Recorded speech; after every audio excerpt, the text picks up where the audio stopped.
2 minutes pour comprendre. Aujourd'hui, on parle de la NASH et du microbiote intestinal. On en parle avec le docteur William Bérébi. Vous êtes Bonjour. auteur de Médecine microbiotique. La NASH, qu'est-ce que c'est et quel rapport avec le microbiote intestinal? Alors la NASH, c'est ce qu'on appelle en français la stéatohépatite non alcoolique. C'est-à-dire que ce qu'il faut comprendre, c'est que quand un patient est en surpoids ou en obésité, il va d'abord accumuler de la graisse dans les cellules du foie et progressivement, si rien n'est fait, ça va détruire les cellules hépatiques et c'est ça qu'on appelle la stéatohépatite.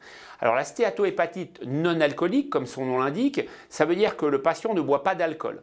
Alors il est en surpoids, il a une augmentation du tour de taille, il y a ce qu'on appelle un syndrome métabolique, c'est-à-dire qu'il va avoir une hypertension, une élévation de la glycémie, une élévation des triglycérides et donc dans ce cas de figure de NASH, il va falloir le traiter.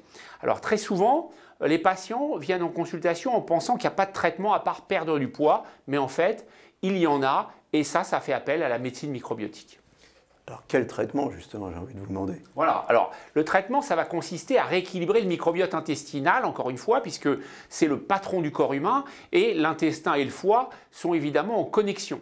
Donc en fait, on va utiliser des vitamines, vitamine D, qui boostent l'immunité et rééquilibrent le microbiote, la vitamine E également, et certains probiotiques particuliers qui vont jouer sur le microbiote intestinal, le rééquilibrer et donc améliorer globalement l'état métabolique de ces patients et ce qu'on appelle le syndrome d'insulinorésistance. Alors en général, dans mon protocole microbiotique que j'explique dans mon livre, eh bien, j'associe un probiotique et un prébiotique, notamment l'inuline, pour améliorer donc le microbiote intestinal et par voie de conséquence traiter ainsi la NASH, tout ça ayant été validé dans des études scientifiques extrêmement bien conduites.